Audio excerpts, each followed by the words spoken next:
Ted. I wanted to talk about I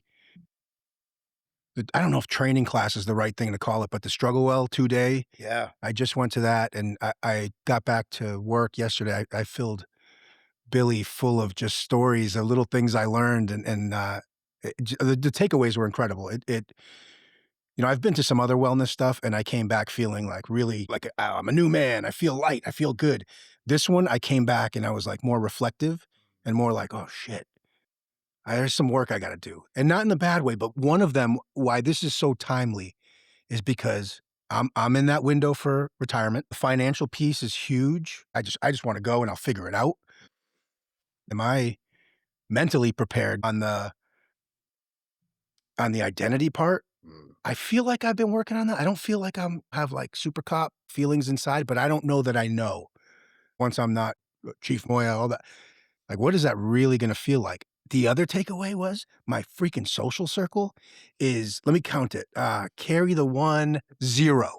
Like, I got no friends, and I feel good with that because family's huge for me. Right. We go to work and we talk. We have a lot of deep, good conversations at work, but What happens when you lose that? yeah, I know. So, Right. You have to be so intentional. yeah, It was a great class. I took it, maybe 2 years ago now. It was pretty fresh. It's a new program to Maine, and I think I wrote on your socials yesterday, "Great class, but I think it would be worth going again," yeah, because the first time I went not knowing what to expect, and I don't know that I was fully invested in it while I was there, yep, and then I left and I was like, "That was pretty good." yeah, And now I think maybe I should do it again.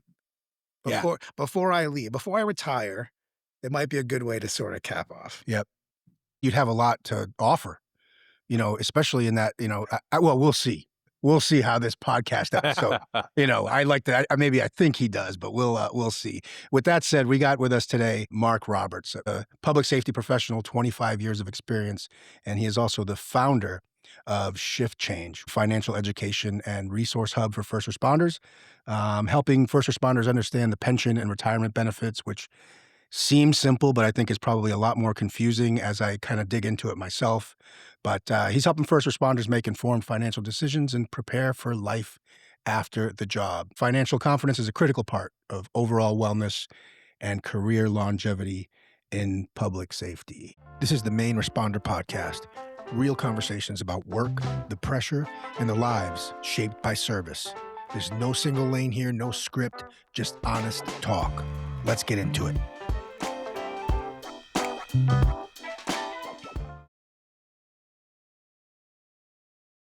Usually I send a guest intake form to everybody just to kind of get direction the episode will go. And we try to just have the conversation be as authentic and non-scripted as possible. But one of the things I noticed you wrote, and it said, let me see, I wrote it down here. You said that you sat with this question, and that was, how do you describe yourself right now outside the job? So take away the first responder, take away shift change. Give us a glimpse into who Mark is. Oh, you're taking it all away. Yeah, I think I'm like most people. I'm trying to still figure that out. I mean, I tell people all the time as retirement approaches, I'm trying to figure out what I want to do when I grow up.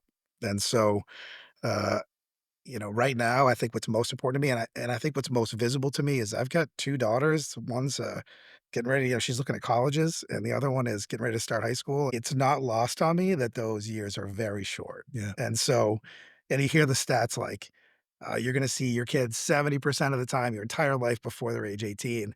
And all of a sudden that's starting to feel a little more real. So, yeah, I mean, I've got a wife at home and 2 kids and my retired canine partner. And so, I've got like everything but a white picket fence right now, it feels like. But as far as identity goes, man, it's shaped by everything. It's hard to, I don't know that it's fair to say, take out your public safety work, take out shift change, Yeah. take out, it's really, it's all a bit of everything, isn't it? True. And I think that's one of the things that actually I'm seeing and confronting and talking to all these other people about is what does your identity, it's a great question because like you just said, you're sort of looking at retirement in the somewhat near future and you're, how big is your circle? What do Right. you have for hobbies? I mean, you're doing this clearly, but are you going to lose that identity? It's a tough road, I think, for a lot of people. Yeah, and who knows? I mean, that's the thing. It's a crapshoot. You don't know how you will react or feel until you get there. So you're a girl dad then. I am. You're in a room full of girl dads here. Yeah, 2. Yep. Oof. Yep. Yep, 2. 2, same. My oldest is graduating Alright. See, in just ahead June. of me, just ahead of me. I got a Yep. junior, so Number 2 is a sophomore and right in it, and I agree, you hear those numbers, 70% before age of 18, and I'm like, "Oh." well, I mean, think about it, yeah, my even when my oldest daughter started driving, and, all of a sudden, she doesn't need you anymore. Yeah. She's Right, totally capable. She's got her own car, she goes to where she wants to go. I mean, occasionally, she makes you feel like she needs you for a second, but it's usually financially related and not much else. right, and then, go along with the identity aspect of it, yeah, you're still the dad, and they still need you, Mhm. air quotes, but they don't, Nope, they and don't. so that you're kinda not retiring, but you're separating from that I'll take it as a win, aspect of though, it. if you Yeah, think it's a about win, it. yeah. Oh, Well, absolutely. what's the point of raising kids, right? To prepare them to go out on their own. Right. Yeah, Love to keep them forever, but I'll be happy to see them sort of spread their own wings and figure their own thing out. right, exactly, I agree with that. Yeah. Or you could do it how we did it. I've got a 21-year-old and then an 8-year-old. Oof. That yeah. So, Ooh, alright. so, um, 25 years, give or take, and I went to the academy in '02, so what's that, 24? And, I worked, as a reserve through college for a couple of years, so all in, if you were to count the days, probably be about 25. Hmm. when did the light go on to say, "Hey, finance stuff," obviously huge part of wellness. Where was that turning point that you were like, "This is important, and I wanna lead people through this process?" So, back in, I think it was 2018, could have been 17, 18. um, I wanted to look into making a retirement change for the agency that I work for, and because the state agency, it's not as easy as just, asking for a change or negotiating a change. It required a law change. And so, I sought out an opportunity to change our retirement from kind of a complicated one with an age restriction and a number of years into a straight 20-year retirement. And so the last 20-year retirement in state government ended in 1984. And Hmm. so went through the legislative process, found some sponsorship, got a ton of help from a ton of people, and ended up getting a law passed and funded to change our retirement 20 years. And through that process, in order to be effective at all, I had to become very, very familiar with Maine PERS. Mhm. And I built some great relationships and made some contacts at Maine PERS where I was able to really pick their brains and understand the process from their side, and made that law happen, and then got it funded. And as a result, became this sort of de facto expert that can also talk to police officers. Right. And I think one of the biggest failures that happens, in the whole system and in, folks managing their own finances and their pension and understanding and decision making is that when they call Maine Pers doesn't really understand what they're asking because cops don't speak normal language, Mm. and normal people don't speak cop language. And so there needs to be this interpreter in the middle. And I found myself doing that, helping people ask the right questions so that they get the answers they were looking for. And it just sort of snowballed. Yeah. And then I was talking to people about issues with their retirement and their plans and sort of what shortcomings there were. I identified a real gap, in my opinion, about life insurance. The pension system that most folks are in Maine does not provide the death benefit I think that people believe they have. Mhm. And so I started talking to people about that and then identifying those who needed it and then got my insurance license Yeah. because there was nobody when I needed life insurance and I figured I didn't know who to call. And so, and I didn't really trust anybody. Yeah. Most of us don't trust anybody. So I didn't know who to call. I ended up just sort of going through somebody that I heard of and then decided, well, this is silly. I should just get my license and I can help people. So I went and got my insurance licenses and started helping people that way. And then I felt like I was doing a disservice if I wasn't really understanding what their financial needs were. And so I started getting deep into conversations about, really finding insurance that was relevant for that person. Mhm. And in doing so, I got real involved in personal finance. And with that, decided Well, there's also a need there. People don't know who to talk to on that side either. And I had a great friend who's a mentor to me. He works in personal finance, and he went out and opened his own firm. And it sort of gave me a chance at that point to see if I could actually make it. So went and took my Series 65, which is a investment advisor rep license test, and passed that. And surprised this guy with it. Say, hey, by the way, I just got licensed. So if you could go ahead and hold my license, that'd be great.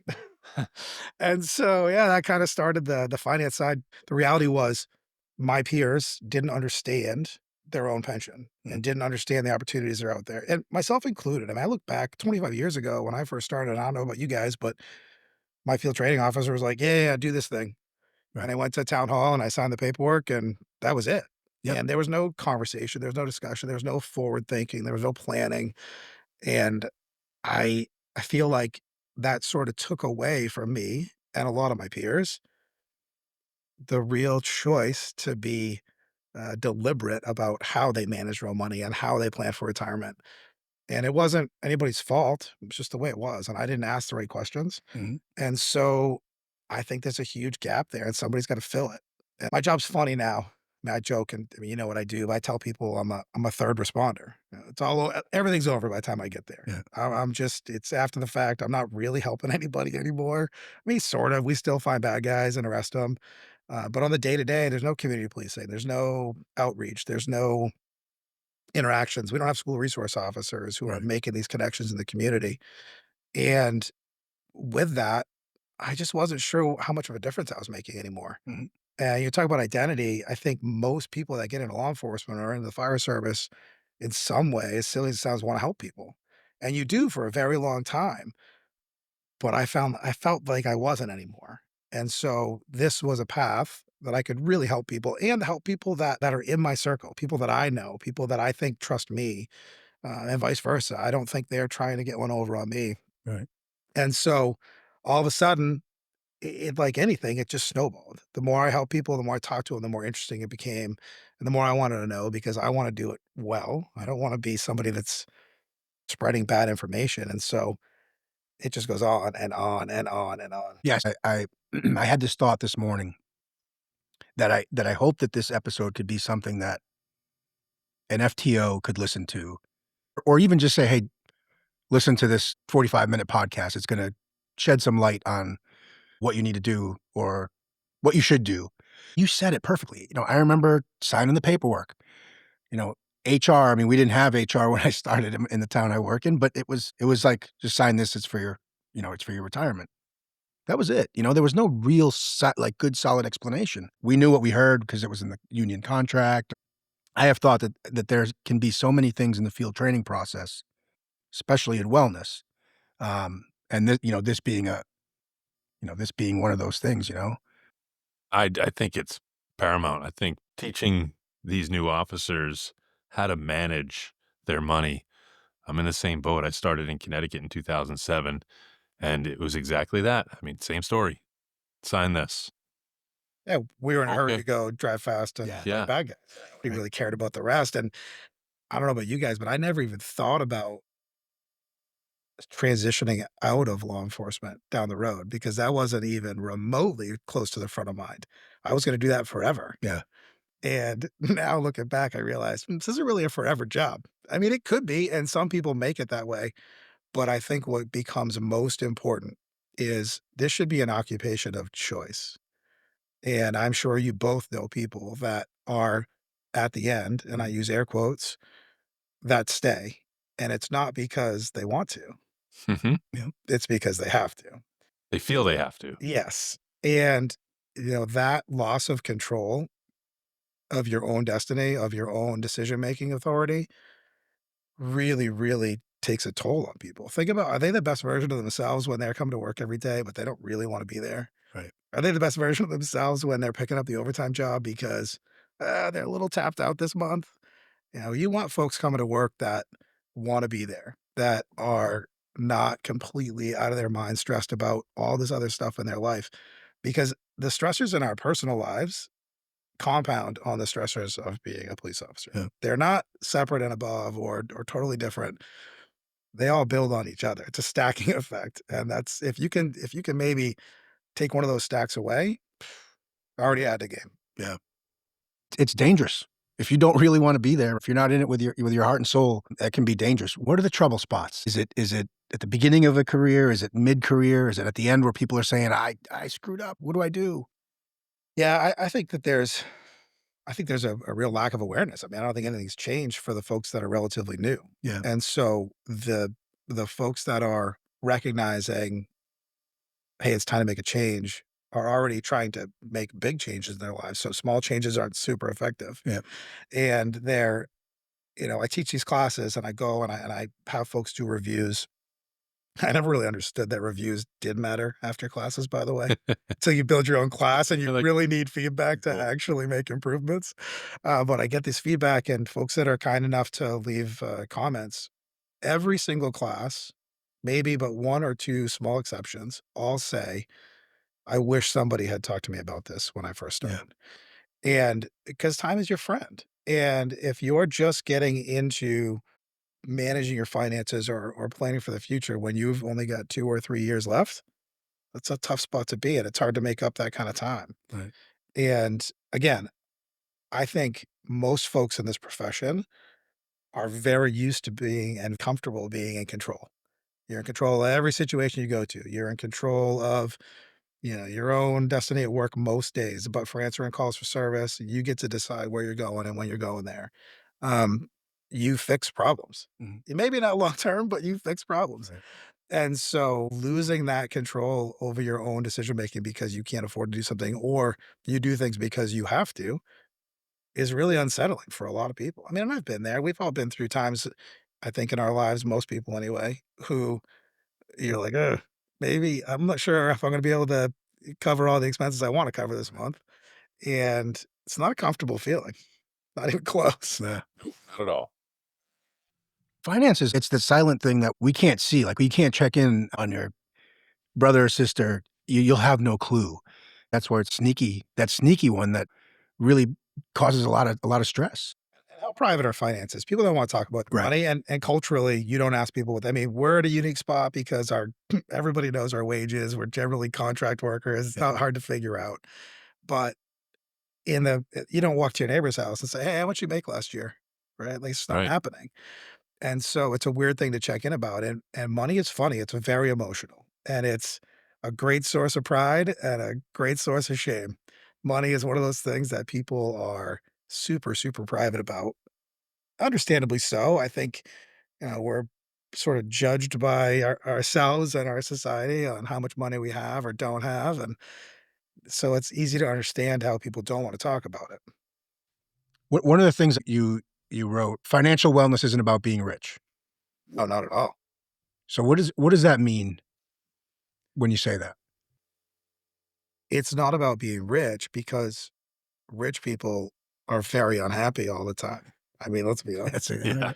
Yeah. Um, for me, financial wellness is about freedom. Mhm. It's about the freedom to choose to do what you want, when you wanna do it, how you wanna do it. And that measure is entirely different for everyone. There are some folks who need very little and they want to live quietly in a small place away from everybody and have just enough to cover their very basic expenses. Other people want to travel or want to own multiple properties or want to have expensive things. And so it's a moving target depending on what your own priorities are. But the reality is, if you can choose what you want and attain it, that's that financial stability and wellness that I think we all sort of crave. It's a great book. It's called Psychology of Money. It's a super easy read. A guy named Morgan Housel wrote it. I read it years ago, and I've read it a couple times since. And there's all kinds of information in it that I just think it's really interesting. It's because it's not really a finance book. It's not a psychology book. It's just a conversation about how money and our lives interact with each other. And he defines it. I actually printed it, put it on my wall. It's a quote essentially that says, Every financial decision he makes now is for the purpose of being able to do what he wants when he wants, Hmm. without having to think about how much it costs." And to me, I think it's just a Mm. great definition of being prepared in a way that when you want to go do something, you don't have to upset your entire life to try and accomplish it. But being realistic, I think, is Right. also True. I mean, I kinda want a yacht and live in the Mediterranean, but that's probably not a realistic goal. So, if you're that FTO and you're sitting there and you're like, "Let's take a minute, let's talk about wellness, specifically about finances." What's the advice that you would offer in that moment? Man, it's a couple easy things, right? The first is, know what you have and create a budget. Yep. I mean, it's that simple. How many times or how many folks have you seen over the years that they just spend every penny they have and then they spend none for a few days until the next check comes and then they do it all over again. And when they're short, they pick up overtime. But if you're building your life around what your actual cash flow is, what the actual what that number is and what you're spending, or if those can actually be sort of compatible with each other, it just makes everything a lot easier. Second, pay yourself first. Mhm. Start early. You know, when you sign up for your pension, you probably I don't know of a single community in Maine that doesn't have a 457B option for their folks. And start early. I mean, if you automatically distribute money or it comes out of your paycheck and goes straight into that investment account, uh, you never have to see it, you never think about it, and over the course of 25 years, it adds up fast. I use in one of my presentations, I have a slide. It's talking about compound interest and how that works, and hopefully somebody doesn't check my math on this, but it's ballpark. Yeah, I think if you put aside $265 every 2 weeks for 25 years and it grows in the market at 8%, which is a pretty typical 30-year average, you know, you have $500,000 in the bank, and you only deposited 175 or so. And so where else can you get that opportunity? And then when you get your pension, which is only half or two-thirds of your paycheck, if you have another $500,000 sitting there available to you, that could probably make a little bit of a difference Yeah. on your ability to enjoy. Absolutely. So it's those simple things, you know, pay yourself first, have a budget, don't overspend, know where your money goes. Yeah. I mean, I ask people all the time, do you guys have a budget? Couple hands will come up. Uh, who pays the bills? You or spouse or you don't know. You just Right. whatever. And most people have very little idea of Yeah. what's going on with their money. Yeah. I remember there hitting a point where I was like, "Okay, it's time to dial it in," and, talk about disorganized. And nobody has to be an expert. I mean, Yeah. let's be honest. You know, the money coming in and the money going out, that's not Mhm. super hard. I mean, nowadays, if you use credit card to pay for everything, you can put your credit card statement into AI and it'll tell you where you Yeah. spent your money. You don't even have to do it Right. yourself. Yeah. Yeah. Again, it's being aware, it's understanding what your limitations are, it's being responsible.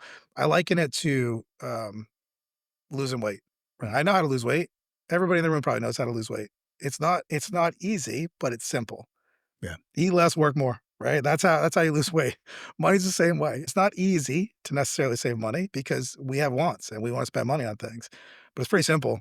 Yeah. Save more than you spend. Yeah. That's it. It's a pretty easy equation. Yeah.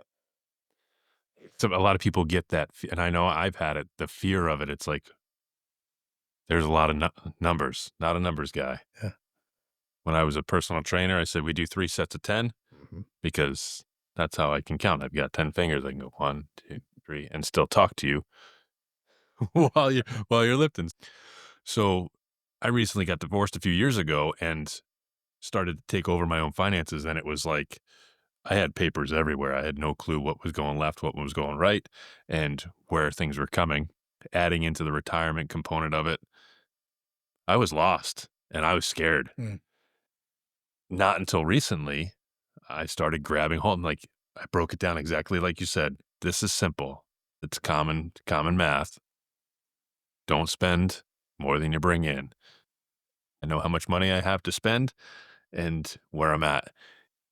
And it feels good. I'm still running things tight. It's a tight ship, but that's where I'm at right now. But I see where I'm going to be even by the end of the year. I'm like, this is going to feel good. Yeah, It's empowering. it is. And so you just talk about sort of where you're going to be at the end of the year. You know, I talk about smart goals, setting smart goals, these things that are simple and measurable and articulable and realistic and Mm. timely. You know, if you have debt you want to pay off, you need to identify what that total number is and how to get there. Mhm. And it's not, yeah, I've got $10,000 credit card debt. I'm going to pay that off by the end of the year. It's, yeah, I've got $10,000 credit card debt and I'm going to set aside $200 every paycheck between now and then because that'll get me there. It's the illusion that I can make up for that later. Well, in the meantime, something else pops up and you know, some other offer comes in from your buddy for a golf trip or Yep. whatever the thing is. And we all want to do those things. Yeah. And I'm as guilty as the next person and occasionally be like, "Ah, I'll pay that back another day." Every time I pay my bills, I write them down on a piece of paper. For whatever reason, that's what allows me to really understand where things are going. And I think it's terrifying because those months where you're like, "Ooh, that number's not the one I was hoping for," right? That's a negative, not a positive. That doesn't feel great, but you have to know where you're at. It's, Yogi Berra said, if you don't know where you're going, you'll end up someplace else. And that's Yeah. exactly true. Yeah.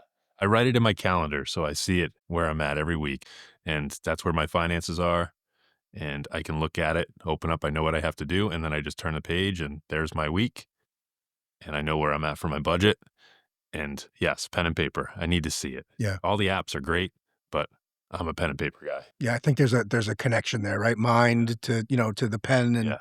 I will say it's those traps, and you said it, like the golf, "Well, let's go out to dinner," and then, you're spending a little bit more than you had planned, and sometimes I feel bad because 'cause I'm like, "Hey, let's get something for lunch," and I'm saying this because I know I have X amount set aside for lunch for the week, but does everybody else? And then it's, then I'm saying it and they're like, "Oh, they feel obligated maybe," and Right. so you know what has happened a lot of times? I buy it all. And then I'm like, "Well, shit, I wasn't expect," Yeah. so it's the trap works in a lot of ways, and it's like, just bring your own lunch and we can all still sit together and eat and enjoy that. Right. Again, that point of these little traps that are every day, and they're small, but they add up, Oh, they absolutely do. On a side note, are you hiring? How often do you Yes. buy lunch?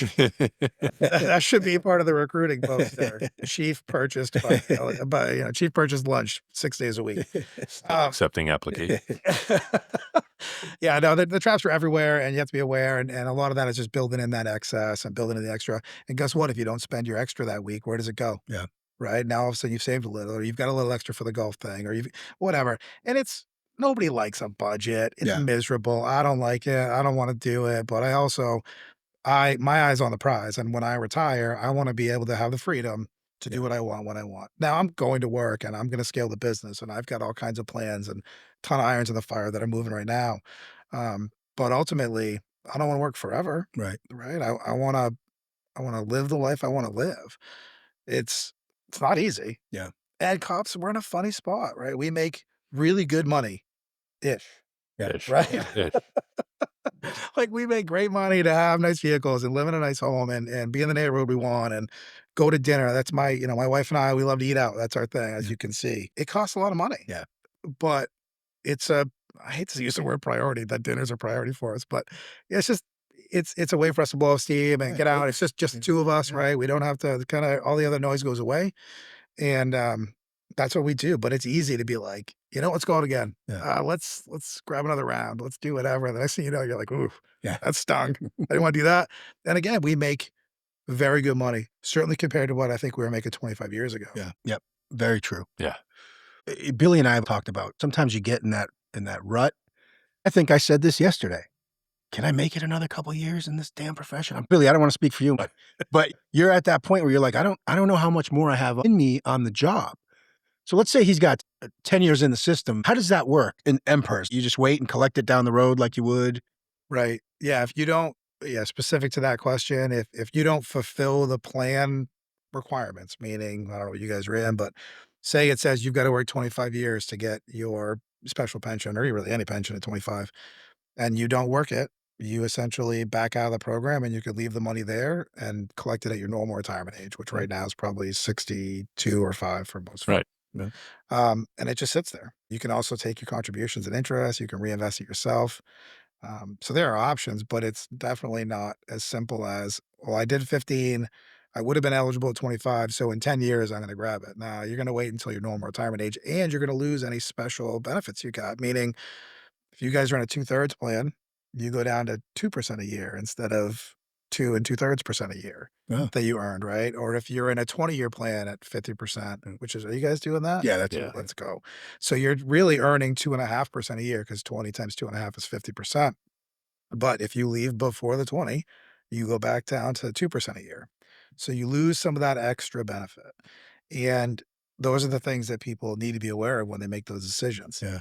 Now, having said that, if they were in the 457 early, if they were contributing to their own IRA, if they have their own investment accounts, um, that I think buys a little bit of freedom for folks because now the pension is a benefit and it's a bonus, but it's not necessarily everything.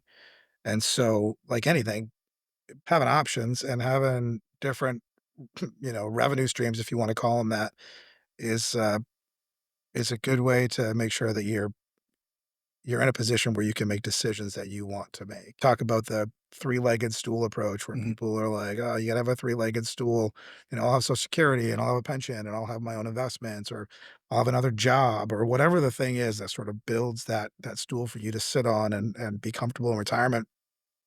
What's a one-legged stool? It's a bike without a seat, and that's not real Yeah, comfortable. no. So if you can if you can sort of bring in a few other things to help prop you up, it's always gonna help. But yeah, it's those mid-career decisions where you're in that low spot. I mean, I remember personally, I think I had 8 years left at my current agency when I wasn't sure I could make it. Not even I was like, "There's no way I can do it." Yeah. And I was counting the hours, and I was counting the days, and I was really wondering, and I felt very trapped because I make enough money where it was gonna be really difficult for me to replace that income immediately somewhere else. And boy, that's not a good feeling. Right. It's just not. Right. Yeah. So, So, Mm. Empers, what are those things what could you offer that somebody's listening to that maybe we don't understand or we misunderstand? oh, where to start? Um, there's a handful of things. I think one of those is that you have to do all your time. Yeah. You have to get to the end, right? Or you have to do 25 years so that you can collect without an early reduction penalty. If you collect your pension before you're eligible, stateside and the state side and the participating local district side, although they both live at Maine PERS, are actually totally different. Function a lot of the same ways, but a lot of the rules are also different. So it's hard to speak in full Mhm. generalities. But one of those things is life insurance. If you die while you're working, but not in a uh, line of duty death, if you get sick and die, or you have a boating accident at a bachelor party, or whatever the thing is, the death benefit is not great. It certainly doesn't replace your income. And so, folks with little kids or people that they have rely on them, I really encourage them to understand fully what that death benefit is and if it replaced their income and then go find another way to fill that if you have to. The other thing is changing from one agency to another. I think people, generally on the PLD side, Mhm. like if you're staying at local PD and you move to the next town over or to the next county, that time is generally portable, meaning they kind of speak to each other. It doesn't really screw you up. Your benefit might change a little bit if one plan is different than the other. Your accrual rates are a little different. Generally portable. If you leave your participating local district and you go to a state agency, like someone else going to be a trooper, those don't necessarily speak the way we think they do. And so you can convert those from one to the other, but it's usually very expensive. Mm. And so these questions before you move from one place to another, you have to call main purse. You have to get a really clear understanding of how that decision is going to impact your long-term plan and your long-term ability to retire on time. Um, what else is out there? That's a kind of a misconception. I mean, those are the big ones. Changing agency is not understanding the impact, um, not understanding what your benefits are while you're there, not understanding what that long-term plan should look like. But even with all that, like, yeah, those are things you have to be aware of and be afraid of or make sure that you understand before you make the changes. But I think the big takeaway for me with folks that are in main pairs, it's a great benefit. Yeah. The pensions went away a very long time ago for most people. Folks are in a 20-year plan and they're retiring at 41 years Yeah. old, Right. 42 years old. Even if that pay is only half of what you're getting before, what an incredible safety net. Yeah. You can go and do anything and fail pretty Yeah. miserably and still probably be okay Right. for the short term, right? And so it's a huge opportunity. And folks that are mid-career, that are struggling, that are looking to leave, I would never discourage someone from chasing their dreams for sure.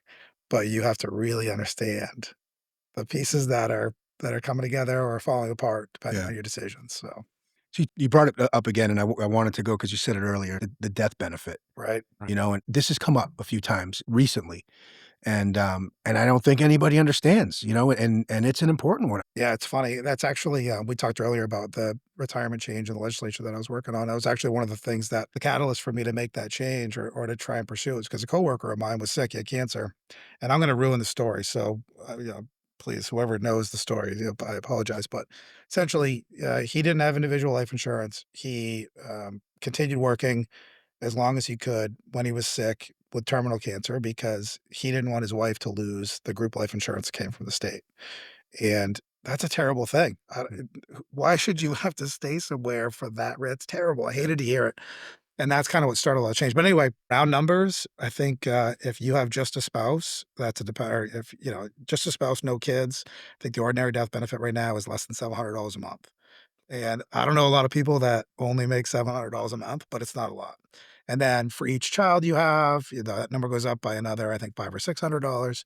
So, a spouse and one child, you're probably in the neighborhood of, what did I say? 11, $1,200 a month.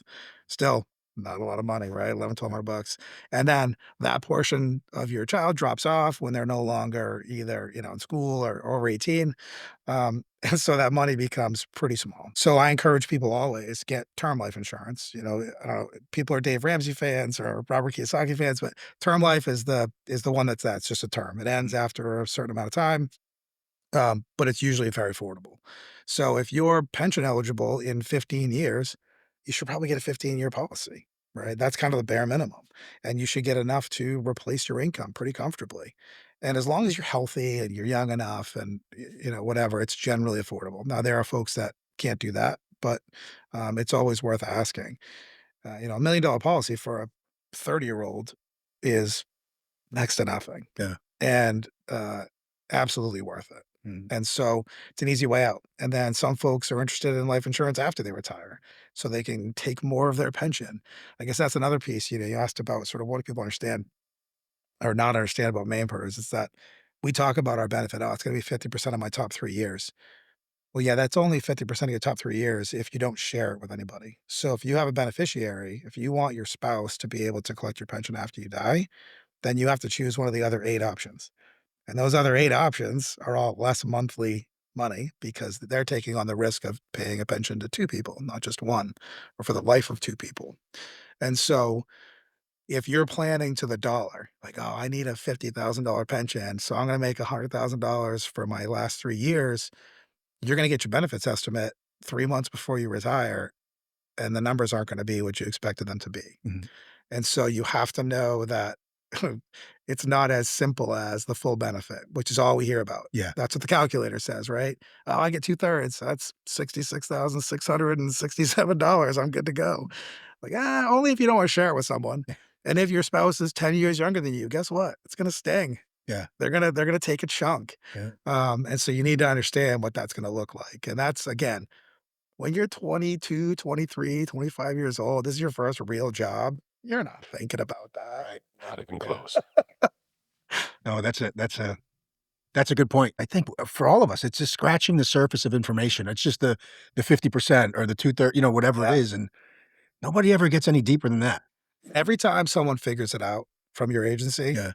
they're on the doorstep of retirement Mhm. and they leave and they're never looking back. Yeah. They don't teach anybody what they learned. And if they did, it's probably wrong. Yeah. So it's a vicious cycle. As soon as people figure it out, they're gone. Yeah. All right. And then no, the next person has to figure it out on their own too. So it's Yeah. it's an interesting conversation. And it's one that's just so important and overlooked. And um, yeah, it's hard to get into the details. It gets complicated real fast. Retire, rehire. This has become a huge movement, I guess. I don't know that it's great. I don't know enough about it. So I've created this in my mind. It's time for them to go. Ooh. Time for them to move on, you Right. know? And I'm definitely that. And I got to be fair because you always hear like she's been in law enforcement for 40 years. And I'm like, ooh, that's probably 15 years too long. I don't know. I don't know the person, It but might be your time. yeah. Yeah.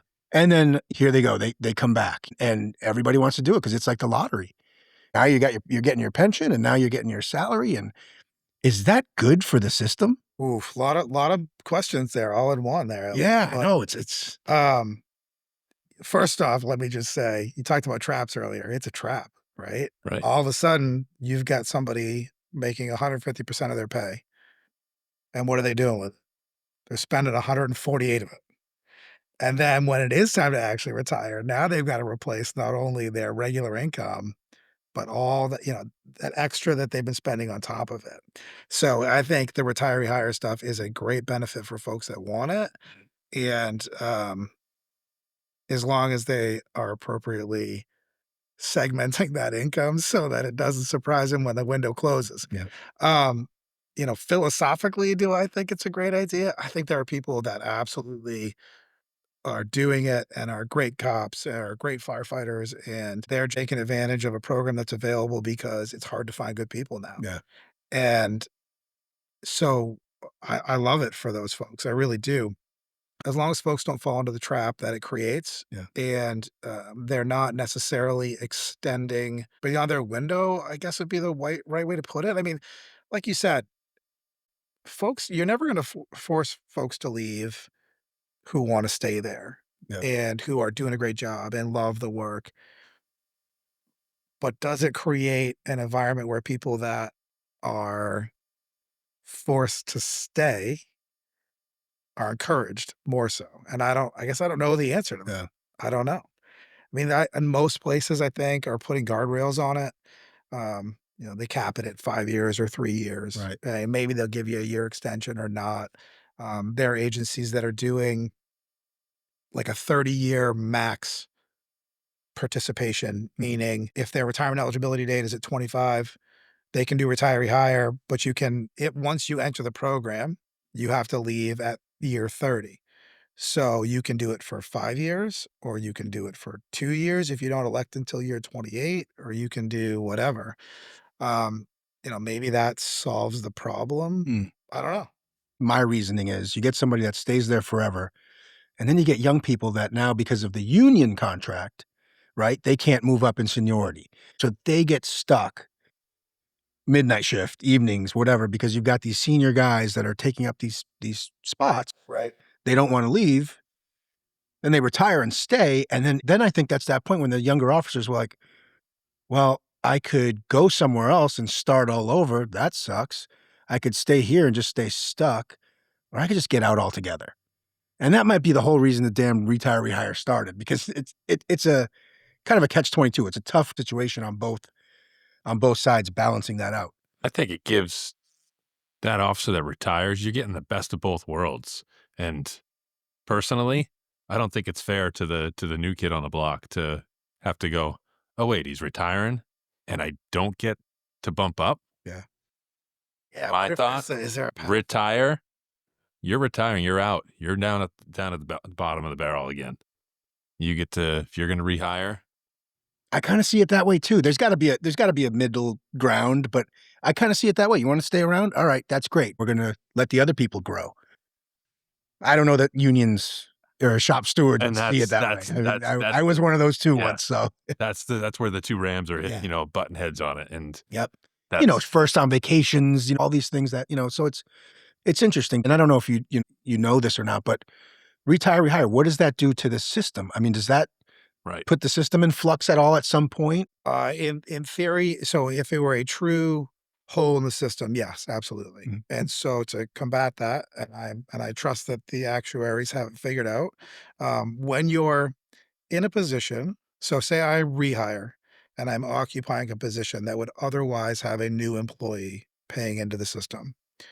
There's what's called the unfunded actuarial liability, and it's 5% of your earnings are paid into Maine PERS. Now, they don't care who pays it as long as it shows up. So it could be the employee, it could be the employer, and that 5% that now gets sent to Maine PERS is designed to continue to fund the system so that it's funded enough to pay everybody's pensions over time.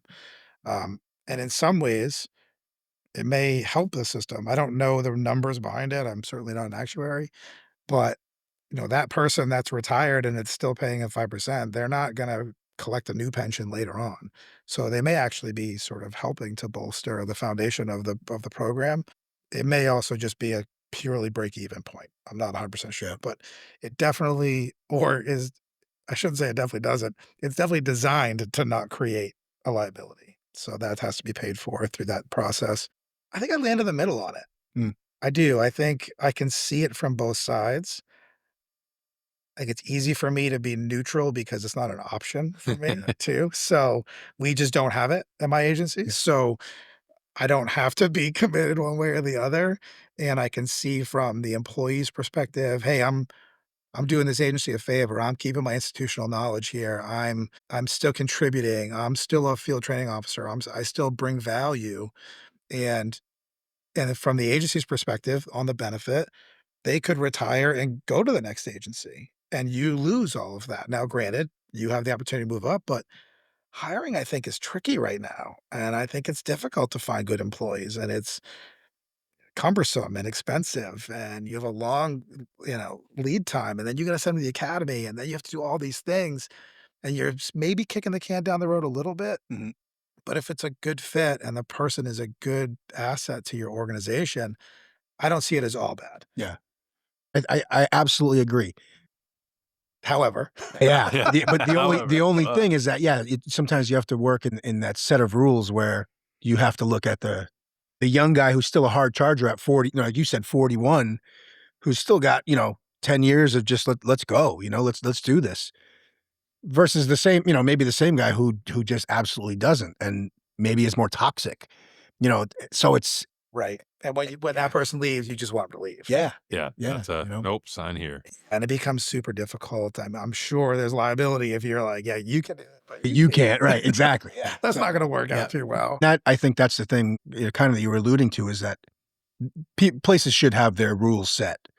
This is how it is, right? And just kind of agree of like, if you're going to retire, rehire, this is how it's going to be. That way you don't have that case by case basis and get yourself, Yeah. I like the guardrails. I think the time frames are reasonable, but like anything, there's always exceptions. yeah, Right. So you cap a place at 3 years and that person is truly a continuing asset.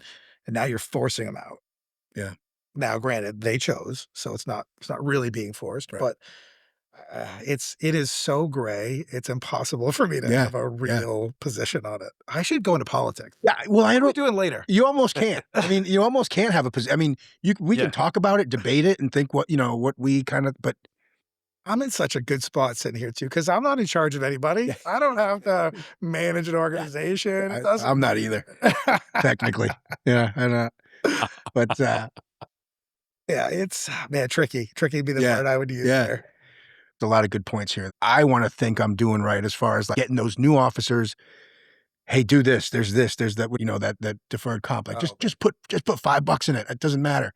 And you try to say that and looks like it's sinking in, but I don't know if it ever does, and well, I know a guy who runs an organization that actually does new employee training. Just put that out yeah, Huh, well, and I think we're gonna interesting. get into that. Um, if somebody who's listening to this, if they're in a point right now where they're like, "This resonates," they're feeling overwhelmed, they got some financial shit going on, what's the first step for them? So there's a ton of resources out there. I think the first step is it's like any change. It's you have to actually acknowledge there's a problem Mhm. and you have to be willing to be honest with yourself. It's very easy to say, I don't want to think about that. I'm going to ignore it. I'm going to pay the minimums. I'm going to work an overtime shift. It's going to be fine until you find yourself in a real bad spot. Yeah. I mean, really, truly being honest with yourself and putting it all on paper and going from there because you can't fix a problem can't define, and that's true for every part of our lives. If you don't know the problem and it's not defined, you will never find a solution. I firmly believe that. Mhm. And I'll use myself as an example. A couple of years ago, I was like, "Man, we're overspending. I don't know what's going on." And I think my like food budget or what I have a bunch of categories. I'm not a great budgeter, truthfully. It's pretty loose, but I have a handful of big categories. One of them was food, and I don't break it down to groceries or dining or anything. I literally just do food. Mhm. And my number was 50% of the actual spend, right? And so all of a sudden, I looked at 3 months of spending and I went, "Oh, well, that's why I'm broke." It's that simple, Yeah. right? And so I had to do 2 things, spend a little less and adjust the budget. I was like, all right, well, maybe I'm over calculating something else and try to figure out the numbers. And it wasn't that far off. It was just a matter of being aware and saying to myself, you know what? And I'll do this occasionally.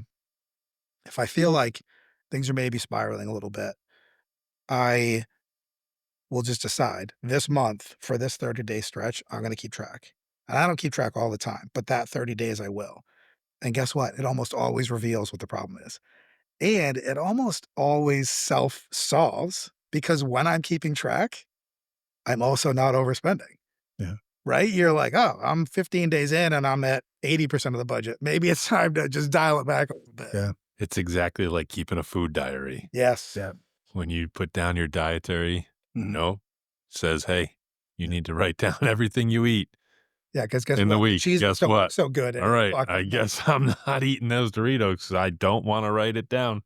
Yeah. Same It, thing. it just keeps you honest with Yeah. yourself. So, yeah, first start, man, figure out where you are. You have to know where you're standing. Yeah. It's the only way. I mean, you can't. It's like, I'm sure there's some hunters listening, right? What do they tell you when you take your hunter safety class when you're 16? Bring a compass with you, because otherwise you're gonna walk in circles and never get out of the woods, right? Right, right. So it's truly that simple. It's just impossible to know where you're going if you don't know where you're standing.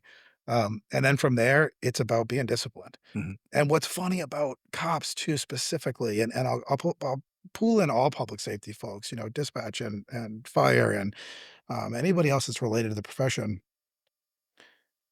Even our least disciplined people, I think, are innately very disciplined because you're showing up to a job that many days is very difficult. And you're showing up the day after that day that was very difficult, even when you don't want to, right? And that's discipline. You're able to go to the academy and show up there and just, you know, Yeah. Get just it. just live it, Yeah. even when you don't want to. Yeah. And you're willing to do hard things because you recognize there's a purpose. And if your goal is, I want to be comfortable and I want to not feel so stressed about money, it's as simple as being a little bit disciplined. Mm. And we are at such an advantage to the general population, I think, in that way. I really do. Yeah. That's awesome. This That has been great. hits. Yeah, that really does hit. I Yeah. appreciate that. I just think it's this true, I think there's two things, and maybe um, one is a little self serving, so I can just tell everybody how great I am, I guess. Send it. But the other one is not really. But the other one, is just this link that I think is really important for people to understand. When you feel out of control with your money, you feel out of control with every aspect of your life. Your decision making is 100% predicated on your ability to, uh, finance whatever the decision is. From as simple as, do I pack a lunch or do I buy a lunch? Mm. To all the way up to, do I stay in this job or do I go somewhere else? And that's a huge decision. And if it's based on finance, it's not based on your actual desires. It's not based on what you really want. You're completely handcuffed by this, elephant in the room that says, hey, you can't take a $3 an hour pay cut. You just can't do it. Yeah. And that's a tough spot for people to be in. We only want people, I think, working in our organizations and partnering with us that really want to be there. Nobody wants to be with that person that's just so trapped, and you can see it on their face. You can see it in their every action they take. And if you're a boss and you're reading their reports, you know who's interested and you know Yeah. who's not. And I think the other thing is generally, and it's somewhat money related, but it's really not. We touched on when we first started. And it's that I think most people in this line of work are incredibly purpose driven, Mhm. but it can't be your only purpose. And I think you have to find something else that fuels you because it's so easy to get lost in this public safety role and so easy to identify as the law enforcement officer, the firefighter, the EMS provider, whatever the thing is. And in doing so, when you have a bad day, when you have that downtime in your career, I mean, think about your careers over the years. They've had highs and they've had lows, right? Mhm. And when you're at a low and you don't feel like you have any other purpose and there's nothing else driving you, it's really, really difficult to move on. And so for me, I was in a tough spot in my career, no doubt about it, when I got into this like side business, which is becoming less of a side business and more really part of that purpose that drives me to keep doing all the stuff.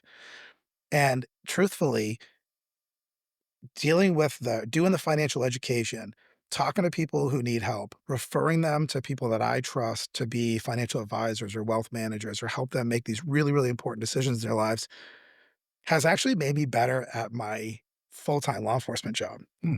because all of a sudden it's no longer the daily grind that I'm forced to do. I'm choosing to be there. I'm choosing to go and solve these like fire related problems. I went to a case yesterday and I was one of the guys that was there from the municipality that was he started laughing. He's like, I don't think I've seen you this excited about work in forever. Huh. And it's because I'm choosing to be there now, Yeah. not forced to be Hmm. there. And so I think when you have multiple things that give you purpose, that drive you to be better and to help others, I think you become better at both because on a bad day, you can focus your energy on the one that fuels you a little better that day, right? And then vice versa. And so I encourage people to just find what that purpose is. And it's hard and it comes by accident and it um, is rarely planned, I think. But when you put yourself out there and you're open to opportunities and you're open to those conversations with people that don't work at your local agency, that aren't necessarily in your circle, all of a sudden you kind of open up to this whole other world that's out there. I mean, I started as a cop when I was 21 years old. I knew nothing different. And my kids are really what forced me to meet other people and be involved with other activities and realize that the rest of the world just lives differently. But there's this whole other world exists outside of our circle in public safety, which is always seeing the worst. And then we reflect with each other on the worst. But if you have multiple pathways that give you purpose, on any bad day, you've got an outlet that also sort of encourages you to keep moving. And that I think is so important. That's awesome. That was Yeah, that Yeah. was long good. way. But, where can we find you? Where can people find you if they have questions, they wanna dig deeper, from this conversation? Easiest way is probably the website, shiftchange.me. So shift change just the way it sounds, and then .me, not .com. And, it's got a bunch of contact info. You can grab my email there, reach out to me. Folks locally, it's funny, my phone rings all the time. Hey, Joe gave me your number, or I heard from Sue and she told me to reach out to you. And I encourage folks, call me, email me, reach out. I love talking to folks. I love answering your questions. If I can help you, great. If I can't, I can usually point you to somebody else that can help you. Yeah. Um, but I really do encourage people to be in touch. Like I said, the website's got a bunch of background info if you're trying to figure out who I am, and it's the best way to get me. Awesome. I'll put a link in the show notes for that, and one last thing on what you said, it's interesting because people kinda pass the number along, and I think that speaks to your character and who you are because, you mentioned, "Let me give this information, I'll give it to officers, and it's people I trust," Right. right? I'm gonna guide them to people that I trust, and it sounds like you're that person for a lot of people. Thanks a lot, man. I appreciate this. This was great. We'll sign off here, and as always, I'll tell everyone stay safe and budget. Oof. Nobody likes that word. Thanks for having me, guys. I appreciate it.